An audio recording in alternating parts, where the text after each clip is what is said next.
Dear students, good morning. Dear students, हम class 11th में हिंदी विषय में आरोह भाग 1 में हिंदी के श्रेष्ठ कवि छायावादी युग के प्रकाश स्तंभ सुमित्रा नंदन पंत द्वारा रचित बे आँखें नामक पाठ पढ़ रहे हैं। इस पाठ में मैं आपको स्वतंत्रता से पूर्व किसानों की स्थिति क्या थी उससे अवगत करा रहा हूँ। इस पाठ में कवि ने उस समय का वर्णन किया है जब स्वतंत्रता से पूर्व किसानों की दयनीय स्थिति थी। उस समय किसान बहुत अधिक दुखमय जीवन को व्यतीत कर रहे थे। कुछ सूदखोरों ने, जमादारों ने, कुछ ऋणदाताओं ने उसकी समस्त संपत्ति के लिए छीन लिया था।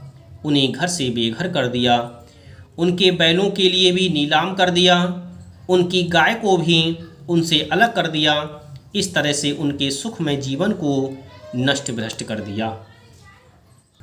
उन ऋणदाताओं ने उनके सुखमय जीवन में आग लगा दी, उनके सुखमय जीवन को दुखमय व्यतीत बदल दिया।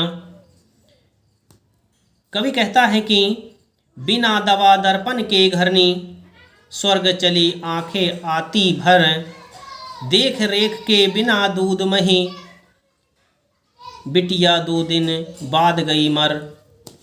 कवि कहता है कि बिना दवा दर्पण के घरनी, घरनी का अर्थ होता है घर वाली अर्थात पत्नी।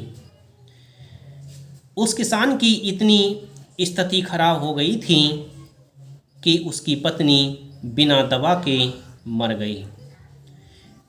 बीमार होने पर उसे वह दवा भी नहीं करा पाया और दवा ना कराने के कारण उसकी पत्नी इस संसार से हमेशा के लिए विदा हो गई अर्थात मृत्यु को प्राप्त हो गई।